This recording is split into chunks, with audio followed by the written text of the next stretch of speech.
Um, our closing keynote speaker is Lori Coker. And Lori Coker is known to many in North Carolina as a strong advocate for the rights and respect of and service quality of persons with mental health complications, substance use problems, and developmental or intellectual disabilities.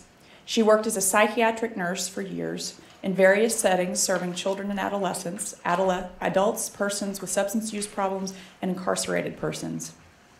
In her role as the director of North Carolina Consumer Advocacy Networking and Support Organization, which is known as NCCANSO, and as the operator of the Green Tree Peer Center in Winston-Salem, she focuses her effort on helping people live actively, to become empowered, and to reclaim more meaningful lives. Lori served on the North Carolina Commission for Mental Health, Developmental Disabilities, and Substance Abuse Services for 6 years until 2009. She currently serves on many work groups aimed at improving the mental health system in North Carolina, trying to bring the perspective of consumers to many tables. She is one of the founding members of the North Carolinians for Recovery-Oriented Care, just recently launched.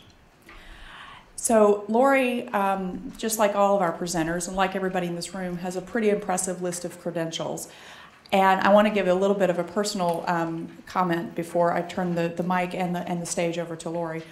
Lori and I met when she was asked to really kind of advise the Department of Justice settlement implementation process, which has now become known as the Transitions to Community Living Initiative, the TCLI. It is the DOJ settlement. And Lori became very quickly one of those valued advisors that really helped guide the implementation team on how to best build services and training and supports to ensure that people who experience mental health disabilities are truly at the center of the process. Lori has given me one of the most powerful quotes that I now have in my memory, and I'm hoping she will say it today, so I'm not going to share it, but she has had a very personal impact on me and my perspective on people experiencing mental health support needs, and I'm very, very pleased and honored that she is able to be here today to kind of launch us into helping us think about our next steps. So Lori Coker, thank you and welcome.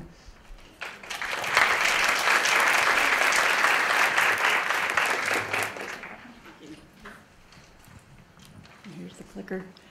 And I really like quotes, and you're going to see that. If I don't use that quote that you're talking about, and if you can remember approximately what it says, I'm curious about what it is, so by the end of the program. But the first thing I wanted to say to all you guys is thank you for all you do. Because, as you know, advocates are typically grumblers. But I've been doing this in earnest for about 12 years. While watching a son with bipolar disorder, probably really schizoaffective disorder, watching his life bloom somewhat and then kind of flame out, and he took his life 6 years ago. And then watching another son whom we were told would never be able to live outside of our home. He has Asperger's. He now lives in Japan and teaches English to children, and he's fluent. And he chose that because he understood that there were differences in himself that didn't fit well in this culture, but he knew enough by studying other cultures to think that an Asian culture would work better. And we got to go visit him a year ago, and it's like to see one of your own children for the first time in all of his then 28, 29 years. Looking comfortable in his own skin. It just blew me away because I didn't realize that that's something I never had seen, you know. So I am one that believes in breaking through glass ceilings, but I'm also aware of how terribly hard and painful life can be for people and their families when they've got things going on. So all this is to say that this is what that and my history as a nurse, and kind of I had some weird fascination with systems. I started driving from Winston-Salem into Raleigh. About the adult care home issue, I was driving to Raleigh 3 times a week to the legislature. years ago. and I got Verla Insco to host some meetings, and we got a little momentum there for a while, but there are a lot of good old boys, all of whom are gone now, and one of them's had to do some time somewhere else. Because we have a fairly enmeshed legislature historically. But anyway, I have grown from being so frustrated at people that run this system, providers that don't care, blah, blah, blah, blah, blah, to realizing that anybody that's doing this work is, and I'm kind of jumping ahead a little bit, but they are fueled by the same darn values that fueled what I was doing. And that a lot of the limitations people have to work with are not limitations they've created, they've been handed to them. And so when I see people that I've seen for years and they're smiling and kind of excited because some changes that are starting to happen, then I'm really, really, I'm pretty stoked. And I also believe, let's see here. I'm going backwards a bit. Okay. Oh, wait, okay. Anyway. Because I start out with a quote. But, and the quote made me think of, I guess, the good hard work of everybody in this room. And then after that, I got an email back from Tracy saying that she got it. So I think if she didn't download it, I could just go ahead and wing it. I'll dance when people start looking sleepy or something. You wing, Lori. Okay. You wing. What I entitled it was from transition to transformation, because that's clever. Aren't you smart? All right. First of all, the quote. This is Martin Luther King. Dr. King. His quotes are not just about empowering people over racial inequity. They're about empowering people, period. And there's so many good ones. But he says, human progress is neither automatic nor inevitable. Every step toward the goal of justice requires sacrifice, suffering, and struggle, the tireless exertions and passionate concerns of dedicated individuals. And that's you guys. And so we really appreciate you. And I titled this the way I did because I see the work that we're doing in these various transition programs as being so necessary if things are really to change in a transformational way in North Carolina. And it's because you guys are feet on the ground doing values-based things. And some of what I talk about, you're probably the last people that I need to say that I need to think about some of these things, but I feel like we need to think about them together so we could take our energy out to the rest of the community. All right, why I am here. I'm a mouthy advocate for civil rights and social progress, yet I understand and appreciate the efforts and have developed the patience necessary to get it, how slowly change happens. Okay, great. And I really think of self-determination as a right that given to us by God and that's spiritually bound to humanity by God. And so self-determination and the respect of the value of all individuals is just so important. It's my mission to uphold that as it is many of yours. So, and here's another Desmond Tutu quote. Why am I here? Let's see, yeah. Oh, you got it. I could do it, thanks. I like your voice, though. How about you do this part? She's got a neat voice, doesn't she? Anyway, so I believe that your ordinary acts of love and hope point to the extraordinary promise that every human life is of inestimable value. Why are you here? You're all here because you have been propelled by the value you place on people, even people with labels and differences. You're people who recognize that there is hope for every person to attain more in life, to grow, to recover, if you want to use that word. This hope is foundational for any of us as humans in order to grow and change. And it is a sustainable hope. And you guys help sustain it even when you're burned out. So, and I know you get burned out at times.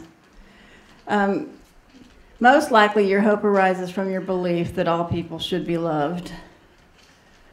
And then I talk about change or progress. Is this transition just another change, or is it really progress for our little statewide society, Because until things start changing in our little statewide society, the culture of how we think and all that, then we're just going through a lot of motions that don't have the results they could have. And I know y'all like the results to be the right ones, so. I was thinking about shared values. It's just so important to have this discussion about values, but I don't know who Jeffrey Walton is, but he says, I have learned that the biggest disability any of us may ever face is our own attitudes.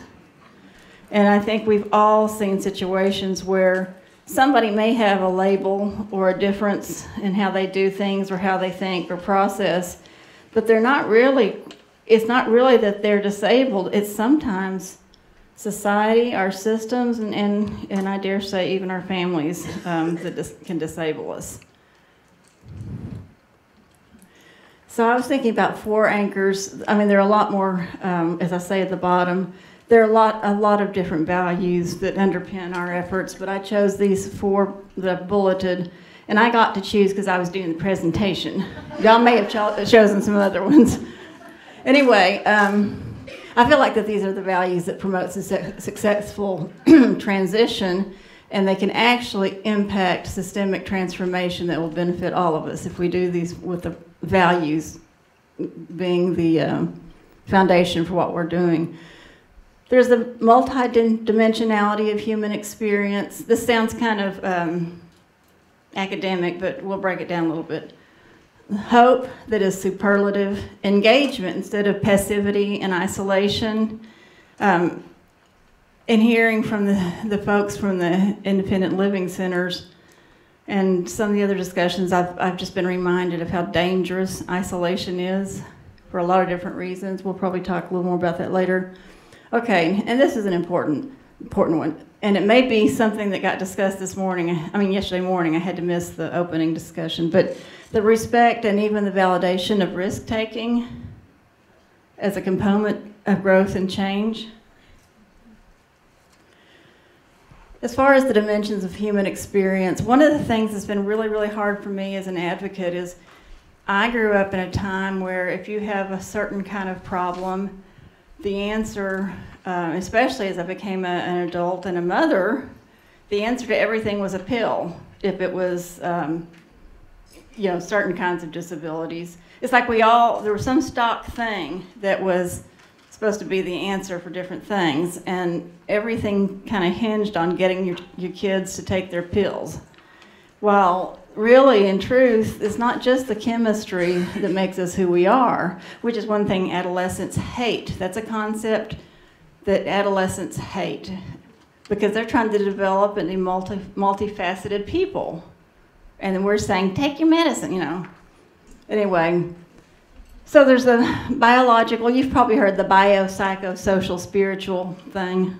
Anyway, so we've got the biological dimension, the psychological, which is kind of our thought life, and the ways we filter and interpret experiences we're having, and it's tied up in our emotions. Then the sociological life, it refers to how we relate to others, or to ourselves even in community, and relate to communities, as well as how communities impact us, health and well-being. Spiritual, I know I one time heard, but I would not probably find this in the dictionary, that spirit comes from the term meaning God breathed, but inspiration. The same root as inspiration is the root of spirituality. And it may signify how we relate to God, but more generally, how we derive meaning from our experiences. And we cannot ignore or diminish that piece of the relationship we build with the people we're working with. And this all matters because, of course, whole person understanding helps us to better support somebody. And then here's the other thing. It is so important that we help a person feel really safe to tell his or her story, because people who've grown up using services have often gotten to a point where they don't feel their voice is validated. They may even feel suspicious of people working with them. And in the mental health and substance abuse side, they have a real fear of being judged for something they may say, and they fear that something may be misinterpreted. So that, like, I operate a peer center where people come to have those social needs met, do some self-help, and a lot of health. We do a lot of health education classes, but people will comment how, I can talk about this here, and I know that nobody will think I'm crazy. They'll understand what I'm talking about. But if I brought this up with my therapist or my whatever practitioner, they would probably throw me in the hospital. And the whole thing is we need to get where people can talk about these things in a natural way, a power-sharing way, where what they're saying is valued, and you chew on it together, as they used to say, But because a lot of times that's how we grow, isn't it? Whether you get a label or not. And so the telling the story part, we one time on one of our telephone groups preparing for this transition, we talked about, I was talking about how so much of the paperwork is developed that people have to work with. Really, when it comes down to it, it's all about risk management. Everything got so quiet you could have heard a pin drop on the phone. Then all of a sudden everybody just cracked up and laughed, because I think that's how they've kind of seen it too. But we talked about, what if we could have a face page that actually helped guide a process where someone got to tell his story or tell her story, help people get to where they can comfortably tell their story. And I don't mean like their whole life history, but so often the question being asked is, what's wrong with you? When what we really need to be asking is, tell me what's going on with you, what's happened to you? Because there's always a what's happened to you that's ended up making somebody go into a little worse space, All right, hope. It's a feeling. Of course, I looked it up in the dictionary here, because I know what it means, but it's all touchy-feely. But it's bigger than touchy-feely, so I had to go to the dictionary, see if I can find something. A feeling of desiring something and confidence in the possibility of its fulfillment. And I thought, well, that's really cool. That's true. It's like a lot of times we don't even realize that we have any confidence that it might really happen, but that really is, we're hopeful that this really could happen, and that's what makes it neat, And so, we're all out there trying to help make it happen with people. Being able to convey hopefulness is often a spiritual quality. Some people can do this better than others, and it comes more naturally to some people than others, but it's nothing that you can just manufacture a sense of hope. Either you really acknowledge someone's feeling hopeless and you have that ready response that encourages them, but you certainly, as you know, you can't just create it, and that's not what you want to do. It comes from very deep within us. The neat thing is that, don't you think that most of the time when we see somebody expressing a real doubt about himself or herself, that you often, it just comes to you what to say, and you're not making it up because you've already gotten to know the person well enough? You have those experiences, and it feels really right, and you're just glad to be human for that person for the moment, And so we have a young man that has, he's diagnosed as schizophrenic, but this young man has Asperger's. I have no doubt about it. But hopefully, it's a political thing, but you got to get things. Hopefully they'll right that, because his medications, I think, are making some of his issues worse. But when you hear his story and you know where he lives and culturally and everything, nobody in the family's ever been to school. They don't know how to read up on these things. They just think he's an idiot. And I mean, like, an idiot kind of in that literal term. He hasn't gone to school since he's in 8th grade. But if you talk to him, you don't know that because he's very, very bright and articulate.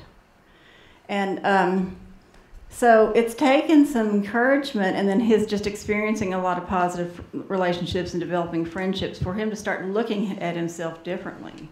But he went for years just staying home with nothing to do every day. Just, But it was because he told me his story, and I have to give him rides a lot. He lives not far from me, so there were so many opportunities to just let him see concretely some aspects of himself that are really positive and that can be built on, And it just kind of comes in relationships when you're spending time with people, but it's so important. Let's see, we also know how to convey hope even during a situation without the words, yet by the actions. I guess I'm just thinking here about somebody that this is where giving the hug or saying, you're not necessarily having a conversation, but you walk up to somebody and you just have that sense that they're having a bad day or they're struggling with something, and you just say that encouraging thing that opens them up and they talk about it. It's hope, and it's important. And I like this. This is Dr. Jonas Salk. Hope lies in dreams, in imagination, and in the courage of those who dare to make dreams into reality. And that courage is not just for the individuals that we're working with, but it's your courage too, because you guys are working against a lot of odds, really. Engagement, we need to engage people into real relationships with us. Talking about sharing power and sharing risk, where you get to that point where there's real trust. Because all too often in typical provider settings, that doesn't really happen. We are making assumptions about who this person is based on a chart we've read. We're approaching this person based on that information, and it's kind of a one-way conversation we're having. And we could help people heal. We could help people achieve more for themselves if we actually shifted our relationships where there was more sharing of the risk in the relationship and sharing in the power, so that we're empowering people to move forward and grow. Let's see. And then relational safety, I asked about that because I don't know just to make you aware, I don't know, I can't say what people with various developmental disabilities may feel. I know I've talked with people with Asperger's, but there's a broad, that's a broad group. But I know in the mental health community, people often don't feel safe in relationships. They feel like they will be judged too quickly, judged and then dismissed as full humans. And so, because in their relationship, it's just taken for granted that the people who are paid to sit down and take their time with you are the people that have the power. And you're supposed to submit and do blah, blah, blah. And we've got to help our consumers start realizing that they're going to have to start defining themselves for each person they meet in the system and not just go passively through it. Let's see. We kind of talked about that.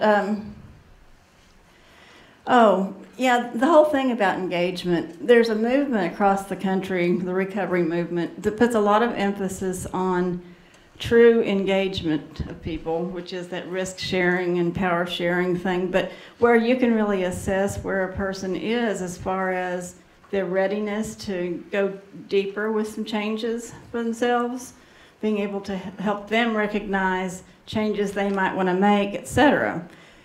And when I used to be on the commission, I would beg for the commission to look at ensuring that we were teaching in our universities and community colleges psychiatric rehabilitation courses, because our clinicians haven't had this kind of training in a formal way unless they've moved from another state or something. And it hurts us because what it is you kind of tend to remain more in the medical model of doing things where everything's about the biological and less about the whole person. So does that make sense? Anyway, yeah, and so I say, so how would it impact our system if there were more engagement even among the system components, and if people felt more valued because discussions were more inclusive? I mean, even in your agency where you work. Imagine the traction our efforts would gain if there was a lot more information sharing across stratus, you know. But, and that is really what transformational change is. It's where the change crosses all kinds of barriers because people set the goals and objectives and they all stay informed, even though their pieces of what they do are different. They're coordinating them according to objectives they've all agreed upon. And I would love to see that happen here. I think it happens some in Trish's shop from what I've observed outcomes-wise and all that. But as far as the whole system, I'd like to see DHHS get a little more progressive. Yeah, because transformational change arises from relational engagement. Helen Keller, now we're going to talk about engaging in life, the aspect of people really getting engaged in their own lives. Life is a succession of lessons which must be lived to be understood. That's a good one, because historically, if we're a state that has put more than 7,000 people with mental health issues in adult care homes, how much would you say we have felt like life was a succession of lessons to be lived? Point is, there's not a whole lot of open-ended living where curiosity and reaching a little further happen. That's how any of us changes and grows. But we've been putting people away in institutions. So part of our challenge will be to help a person feel comfortable with that idea of growing and changing and taking small risks here and there, studied risks somewhat. I don't mean just any kind of risk. But so when we value the role of engagement with others, we must help people test old assumptions that they hold about themselves. They can't engage others if they remain isolative and static. When the Peer Center, when we first opened this in Winston-Salem, and this is just it's just a setting where people who want to get together and work toward, we don't talk about illness or anything like that. We get together socially, and we do have classes now and then in groups. But when people first came, they were so institutionalized in their thinking, just from most of their contacts being through services. And you can see now they're a lot more spontaneous in thinking about possibilities for themselves and in getting involved and going out and doing things in the community. But at first, it took a transition time. We have to challenge their learned passivity and helplessness. We must encourage active, intentional living. We talk a lot about this. Intentionality. A lot of these folks have never thought about living with intention because it was all wrapped up and taken care of for them by the menu of activities in the facility, you know. So for them to have to think about that they have some self-responsibility now and that it'll be rewarded. They need to trust that and move on it some, start taking more responsibility. But we can encourage people to seek solutions and model problem solving, because that's the other thing, is they're afraid of problems because they don't know how to do the problem solving. But if there are ways you can work with somebody that helps to engage them in the problem solving, I'm sure a lot of you do a lot of this because you see that need, but that's going to be one of the fastest ways we can see people start to grow. Another Helen Keller. She's got some really neat quotes. But anyway, the value of risk. Character cannot be developed in ease and quiet. Only through the experience and trial can the soul be strengthened, ambition inspired, and success achieved. Okay, risk. people transitioning out of a facility into more natural ones, that they are taking such a big risk. I've got friends that live in facilities that just will not leave. That's their, and they have a lot of, these are usually people who've had a lot of trauma in their past, or trauma out in the streets. And so who am I to say, oh, you can do it, you can do it, you can do it, because there's some healing that's got to happen first with them, you know. But I think there are other people who just, they kind of gave up at a point and they got comfortable with somebody else providing all the meals and this and that and the routine. And, you know, if we can just settle into a dark, comfortable hole and sleep a long time, most of us would every once in a while, you know. But it's taking a real big risk, and it takes a lot of courage for these folks to come out. And any of you who do the direct work with people know what I'm talking about, and I just applaud you for taking people by the hand and coming alongside and helping them through this. Yeah, while risks are scary, they are the necessary steps toward full citizenship. Oh, I have to make a little system comment here, I think. If the citizens of North Carolina had valued risk more instead of just trying to manage it, we'd never have had so many thousands of our citizens living in situations, in institutions, excuse me, and mostly against their wills. Close parentheses. So, risk is right. In fact, I read it's a book written for churches about taking risk called Risk is Right, but I just like that phrase because there's so much emphasis on risk management with this darn waiver change that we've dumped the baby and the bathwater out, and now we're getting the bankers around the table, and that's about it, at least in my community. But risk is a good thing, and especially when you're involved in helping to give the parameters and tell somebody, yeah, I know you've never done that before, but, you know, I'll be right along with you or whatever. So value your role in helping people become empowered through risks and experience.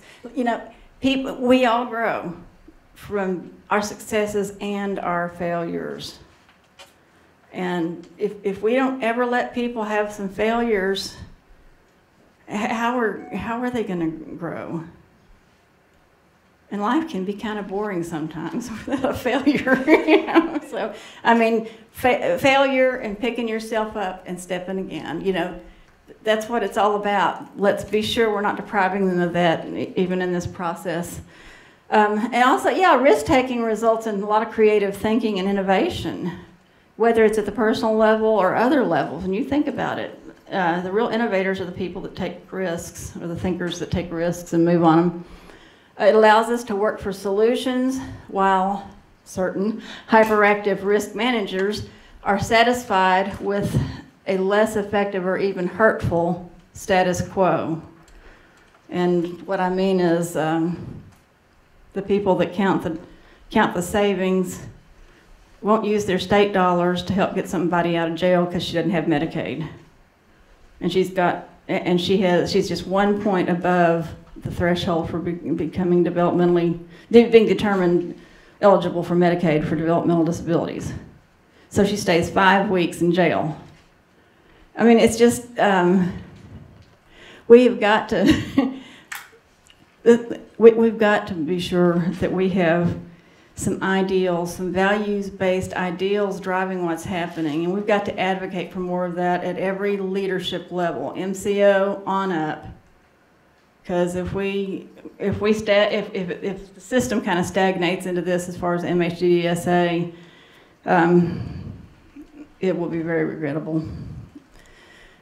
Anyway, to err is to be human. Not to be allowed to err is inhumane. That's Laurie Coker. Values-guided intention.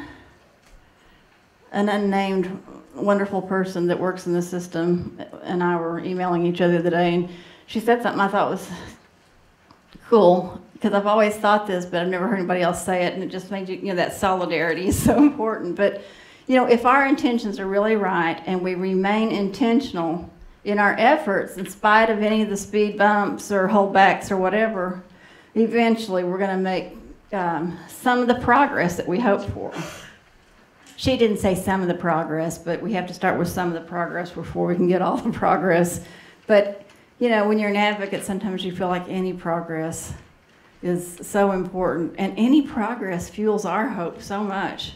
We get so excited when things are going well. You have no idea. So let us resolve together to remember the values that have brought you guys to your work, to take heart and seize hope, because so many across our state do share the values in this room. Let your values guide your intentions, and work always with this intention, and be mindful of this. I say that because my husband works for a state university, and we have a joke about, and some of y'all may want to tar and feather me, but about state employee mentality. And these are the people that leave at the end of the day at 5 minutes till 5, and that step out and smoke a whole lot, and they don't really engage a whole lot of their thinking because they've been there forever and ever. They've gotten bored, but they don't want to leave for something else because they want to hang in there for those benefits and all that, you know. So it doesn't happen only in state governments, but it's that kind of thing. But sometimes I feel like I know of situations where people could have done great things and just didn't want to put the energy into it. They didn't want to stay focused and see it through. And so I just say, let's be the other kind of people. Let's be the people that really focus on what we're doing and why, and see it through, even if there are only one or two people that notices. That's one or two people that have noticed, you know. We've just got to stay dedicated to that. Take care of you, because we need you. So I know there are times when you feel burned out. With what I do, I get all kinds of cognitive problems when I'm starting to burn out. I mean, I get to work and it's really bad, and I have to leave. I have to be where nobody can reach me, like go out of town for 3 days, find someplace cheap, and because I'm too bad about answering the phone and stuff. And so we just leave and turn off the phone. But we've got to find whatever works for us to take care of ourselves when we're doing this kind of work. Let's use this next year to impact our state through your effort, so that this work will germinate into a full transformation of our culture of care. That is my big request of all of you. And let's resolve to use this transformation effort and our work together to influence a full transformation of our culture of care across this system. And I think what I meant to say was transition effort. And it's kind of a restatement of the last sentence, but I think what happens is when people start seeing the results and the outcomes of the transition work, it's going to kick back to where we're evaluating the stuff that we do always, every day. Because it's like, hey, if we're doing this and it's working really well, let's take a look at this. I'm looking for that day to happen, and I'm hoping it won't be too long. And I thank you all for the excellent work you do to help get us there.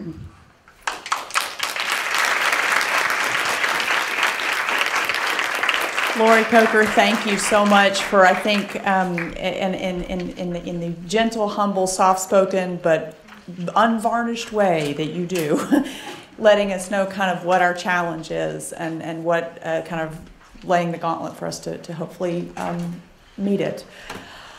Oh, you all, this has been an incredible 2 days. I can't tell you enough how wonderful this has been.